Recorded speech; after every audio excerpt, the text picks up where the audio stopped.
As much as I wish no one would ever go through this, it's real. This was Sebastian Rogers' mother talking about her reality of having a child who is missing. This was on Sebastian's 17th birthday on December 7th, 2025. Sebastian vanished whilst in his mother's care. There has been no trace of Sebastian since he was not in his bed at 6 a.m. on February 26, 2025, when his mother went to wake him for school after an alleged fun-filled weekend. Dog the Bounty Hunter released CCTV footage of Sebastian and his mother, Katie Proudfoot, having a meal at the Texas Roadhouse restaurant in Hendersonville, Tennessee, on the evening of February 25th. They barely spoke a word. Sebastian, in my opinion, looked fearful. She talks of Sebastian maybe wanting to set up some kind of fund or scholarship for another child when he comes home. Let's pause and reflect for a moment. We are all different, I know, and it is not I who may be living through this trauma.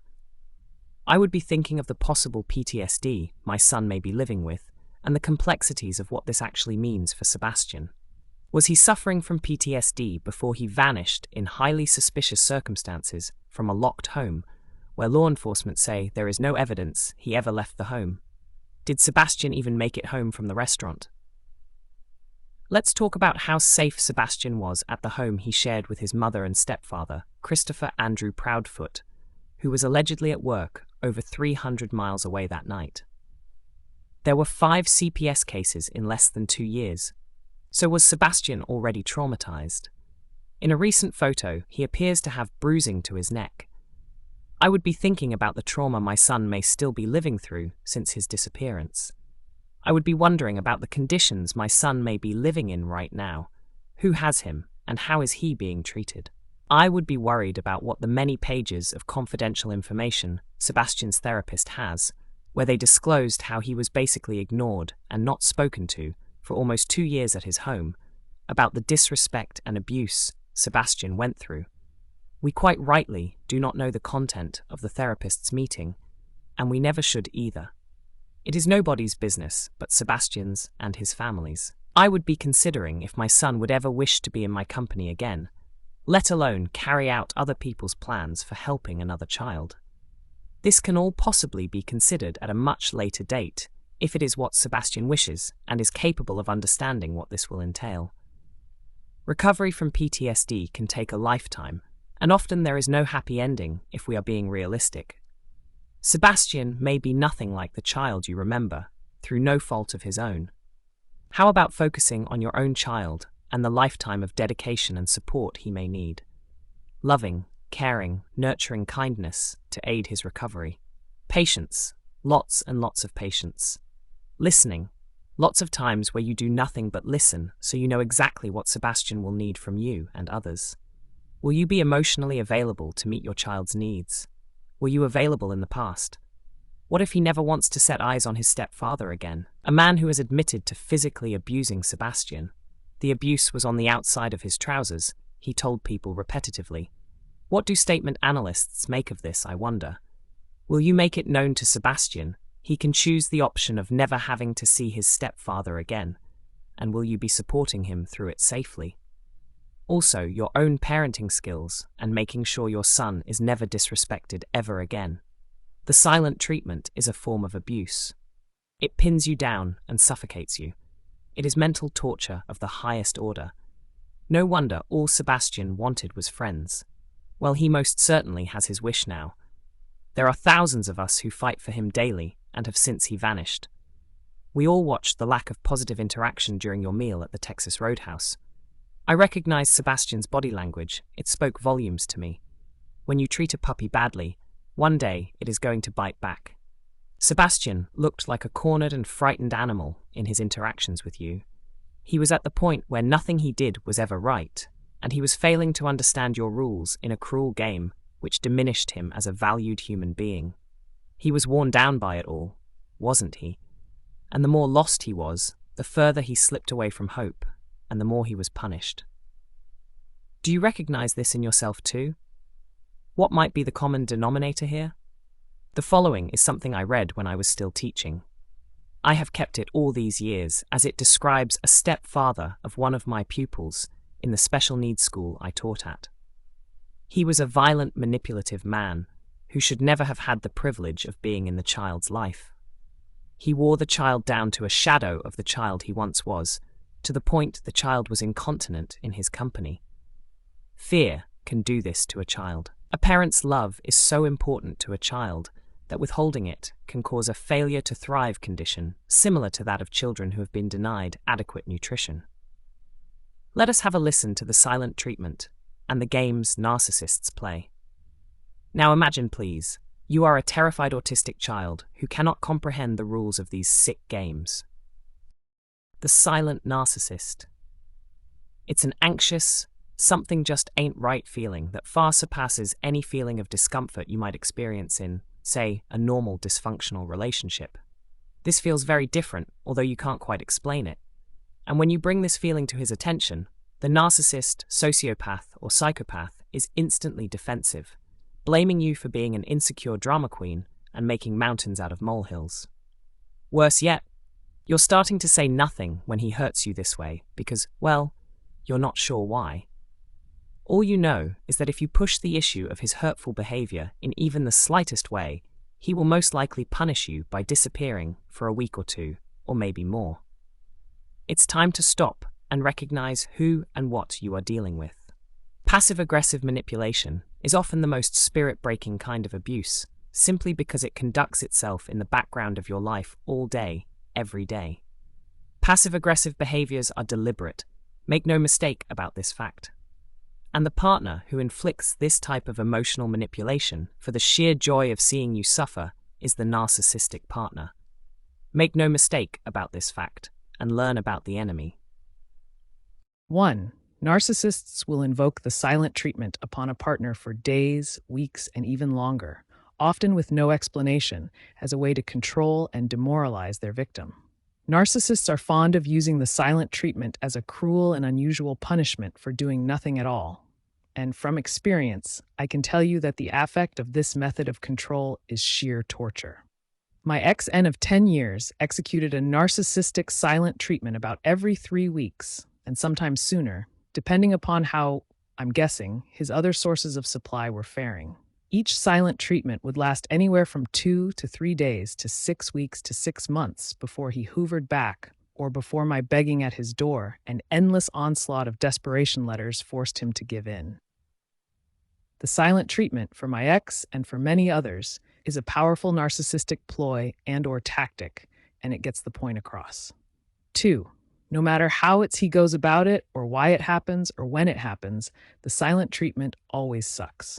The fact that the victim of a narcissistic partner rarely knows why they are receiving the silent treatment only compounds the mental torture.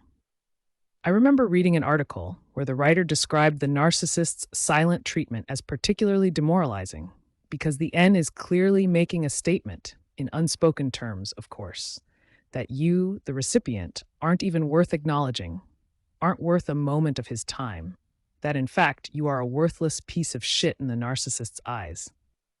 How true that is. How long will the silent treatment last is always the big question. Will it go on for a day, a week, a month, or even longer?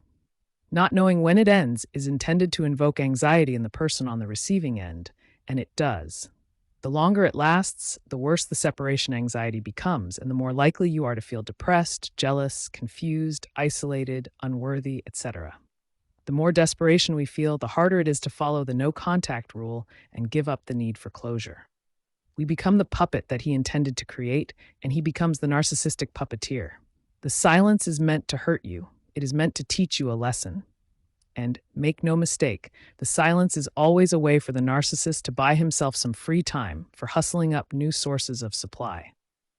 3. Most victims, like myself, will describe the days and weeks of silence as an agonizing torture that leaves us broken and desperate, willing to try anything and everything to get a response.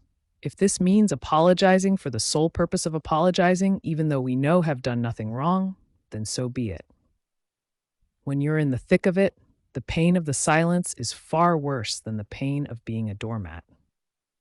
Meanwhile, the narcissist goes on about his/her business until, for whatever reason, he feels his victim have been punished enough, or the girl he's seeing does something he doesn't like.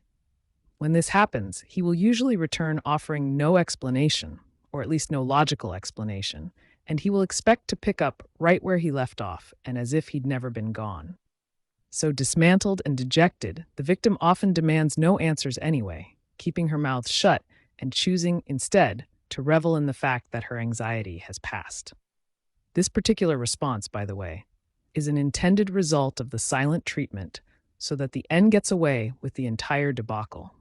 This is just another narcissistic strategy for managing down our expectations so that we expect less and less and he gets away with more and more. Understand that a partner using the silent treatment for any type of punishment, let alone one for a crime not committed, is not normal under any circumstances. When a narcissist uses the silent treatment, it is just one more requirement he has filled in the overall pathological relationship agenda. No one ever deserves to feel unworthy of attention or undeserving of love and loyalty. No one. Not even one time. 4. The narcissist puppeteer, creating your reality. The narcissist is a master puppeteer and you're the puppet. He basically creates your reality so that it suits his purpose. He trains you to do things his way and to feel the things he wants you to feel so that he can get away with whatever he wants. He manages down your expectations so that you expect less and he gets away with more. The narcissist isn't stupid enough to think that there won't be repercussions from his puppet, particularly in the very beginning, aka before you've been trained. For those times, he has passive-aggressive punishments in place that suit his purpose, such as disappearing or giving the silent treatment and cold shoulder. As you'll notice, all three of those punishments involve no accountability on his part, because for all intents and purposes, he simply stops speaking. The intention, of course, is that you, the puppet, will feel crushed and rejected and finally see the error of your ways. Ultimately, he'll never have to explain anything. The narcissist follows the order of a very pathological relationship agenda, where your suffering is his reward for a job well done. 5. The games narcissists play. I've decided to try to put together a list of games that narcissists play to help others recognize when they are being played. It is my hope that you can gather the tools and then the courage to stop playing with these evil narcissists. As yet, some don't have much description, but I will add to them as time permits. I suspect you'll recognize the games anyway, though. I've learned that they play the same games and use the same language, but the subtle language appears to be rather rote and common, which of course, if they knew you thought them to be boring, common and average, would make them nuts. Keep away. This is a game that you learn to play. They hate it. One of the most important things to recognize is that they will never cop to the fact that any games are being played, so it is up to you to stop playing. This means you don't try to bring up past stuff because you'll always be told you're wrong. They are right and you need help. You don't try to get them to acknowledge, let alone take responsibility for, their words or actions, because according to them, they didn't do it. Most of them literally cannot see what they're doing to you or will not see. They might, sort of, and quite grudgingly, appear to acknowledge that they've said or done bad things, but they'll never stop or change, unless they seek serious therapy, and most will not because nothing is wrong with them, you see. It's everyone around them. Yes, they might sort of acknowledge, but you will pay the price for your attempts at bringing the relationship into a healthy place. In their unconscious mind, they are dirty, evil, flawed, and horrible. They usually cannot acknowledge this fact, but are driven by a compulsion to make others feel the same way.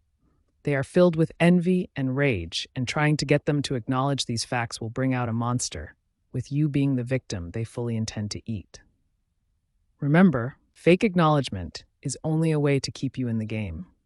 A support group or therapist is usually very helpful to those of us who choose to stop playing the games. Total NC no contact is the ultimate form of keep away and completely stops the games. But some people don't feel able to do that, and that's okay. We're each on our own journey and need to do the things that are the best for us in healing and learning self-care. If you are in a love relationship, you can walk away from the toxic narcissist in your life. If your boss is an abusive narcissist, you can find another job. You can walk away from your parents too, but you will get a different reaction about that from society, especially if you are a Christian. If you choose to stay, one way to stop playing their game is to not respond to jabs, barbs, pleas, put-downs, and the like. It's really hard to do, but think of it this way. If you're playing a game of catch with a ball, the only way to stop the game is not to catch the ball when thrown, or not pick up the ball and throw it back.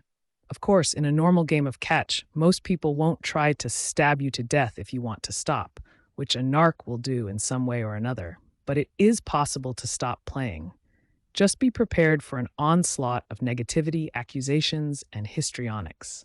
Ignoring them drives them nuts, but ignoring inciting words, keeping your mouth shut, and not responding to inciting words, hanging up the phone, with proper notice such as, "I've got something I need to do," not slamming it down in fury, or leaving the location are all ways for you to refuse to catch the ball, or put the ball down, choose not to throw it back. This is keep away. You stay away, walk away, and refuse to play. You do not have the power to change them, but you can walk away from the games. You have the power to stop playing. The scissors to cut the apron strings are scissors you own, not the dull pair that don't cut, the ones that your narc mom owns. Daddy's toxic lap is one you can choose to step down from. If your spouse wants to play, you can choose not to. Lay down the ball, walk away, and enjoy the temporary rest. I say temporary because they will be back to play another day. They want their dose of narcissistic supply from you and feel eternally entitled to it. Only you can withhold that. They will do everything in their power to tell you that you do not have the right to stop playing. Only you can stop playing because they won't. Never, ever. You are the only one in the game who can play keep away. Crazy eights. I think it's their favorite. You are crazy anytime you try to confront them, talk of past issues or behaviors, bust them in the middle of doing something awful, or just when they feel like being complete pukes. The game sounds like this. You are told that you have a very vivid imagination, that you don't know what you're talking about, that they have no idea what you're talking about, or that you're simply making things up to hurt them or cause problems. Because, you see, it's obvious that you are crazy. Just ask them. They'll tell you, and tell you that everyone around you agrees with them that you are crazy. They will claim not to remember even very memorable events, flatly denying they ever happened, nor will they ever acknowledge any possibility that they might have forgotten. This is an extremely aggressive and exceptionally infuriating tactic called gaslighting, common to abusers of all kinds. Your perceptions of reality are continually undermined, so that you end up without any confidence in your intuition, your memory, or your powers of reasoning. This makes you a much better victim for the abuser. You'll hear words and phrases like, "You just took it wrong," or "You always take everything I say out of context," or "Why do you always have to live in the past? Why can't you move on like normal people? Maybe you need to see a therapist." Or, "You're remembering wrong, it didn't happen that way." Or, "I swear I am constantly walking on eggshells with you. You are so oversensitive." Or, "You're crazy if you think." "You're just imagining things. You are so oversensitive." Or maybe you should see a therapist. "I've tried and tried to help you, but you just don't seem to want my help. We really need to move on. This isn't healthy for you." Or, "I was there, and you are over-dramatizing the situation. It did not happen that way." Or, "Just ask so-and-so, they'll back me up. You are wrong."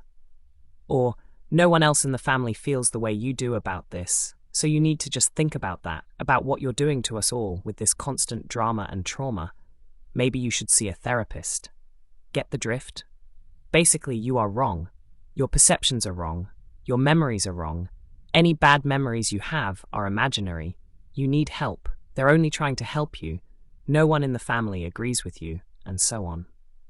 You'll also hear words like always, never, ever, constantly, forever, and other dramatic ways of expression such as, "You always try to make me feel bad.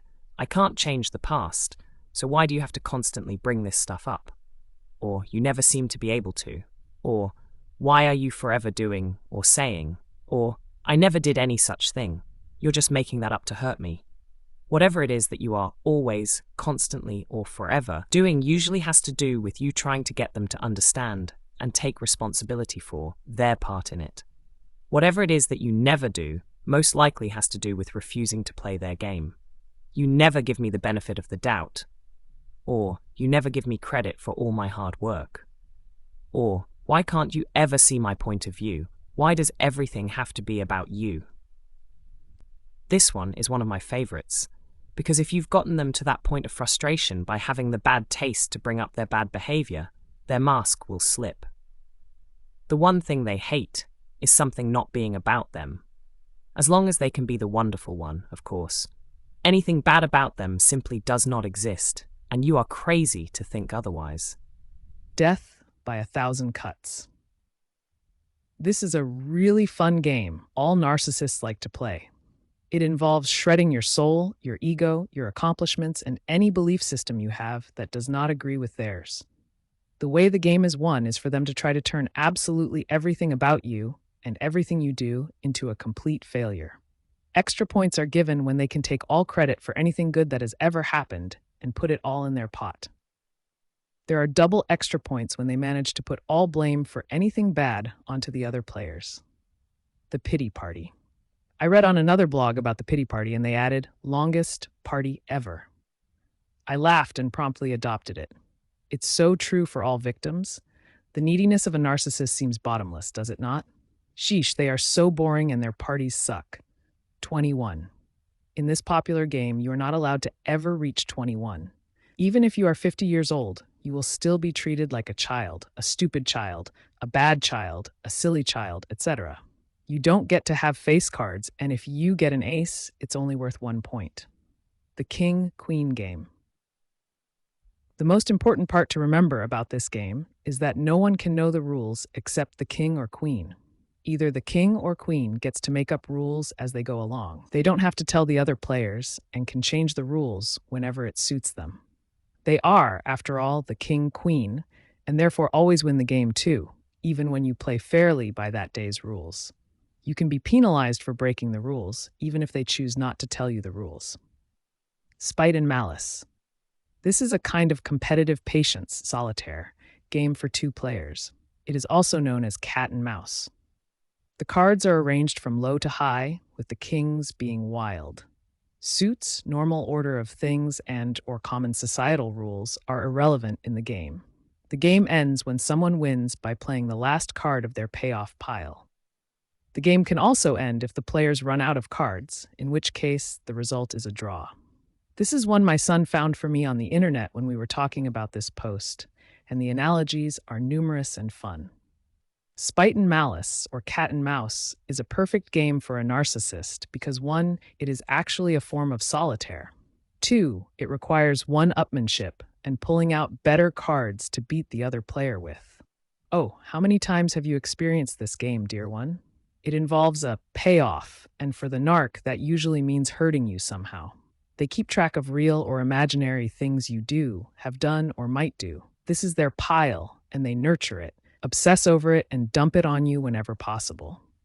Liar's poker. All people with narcissistic personality disorder, NPD, play this game superbly. They are consummate liars. Their entire persona, their world, and their very selves are completely based in lies. They are truly empty shells in most respects, except what is in the shell is truly evil, toxic, and ugly. The good stuff is all made up in order to get other people to give them praise, worship, adoration, and accolades, their much-needed narcissistic supply, their daily dose of fresh blood that keeps them going. Of course, other people have to bleed for them to feed, but who cares? They don't. The devil is a liar, and narcissists are his beloved evil children. 6. Trauma bonding and the narcissist. No one does it better. Feeling attached to a narcissist or sociopath, even though he treats us badly, is a constant source of angst for those in recovery from toxic relationships. Victims want to know why. Why can't I just let go of this guy? Why can't I move on? Why am I obsessed with no closure? Why do I feel so connected to someone who feels no connection to me? One logical answer to this is that we're normal, and they're not, and normal people want to fix things that are broken so that they work again. The problem, of course, is a narcissist can't be fixed because he never was right to begin with. In essence, the narcissist isn't really broken at all. He simply is what he is, and what he is no good. This being true, what do we do after a discard, when we can't shake the feeling of being only half a person without him, of feeling utterly attached even when we're apart, and even when he's with someone else? Why can't we disconnect from the bad man? Well, there is an answer to this for those who seek a deeper psychological reason for the suffering, and it's a condition often referred to as trauma bonding. Imagine if these were the kind of mental obstacle courses Sebastian had to try and navigate on a daily basis. Is it any wonder he looked like a broken soul in the Texas Roadhouse footage? When you look at all the evidence which has been gathered over the last 22 months, when you listen to the pure filth that has come out of the stepfather's mouth, one has to ask how Sebastian was supposed to survive and thrive in such a toxic, abusive environment. Where is Sebastian Rogers today? I believe if Faith Sebastian's stepsister did not exist and is living with her mom and family in New Mexico, I believe Sebastian would still be at home. In my opinion only, and I'm not pointing the finger at anyone in particular, I believe the extended family are involved in Sebastian's disappearance or removal. I believe when Sebastian's mom stood in the lounge window in the dark on the night he vanished, I believe she either knew her son was leaving that night or he had already left.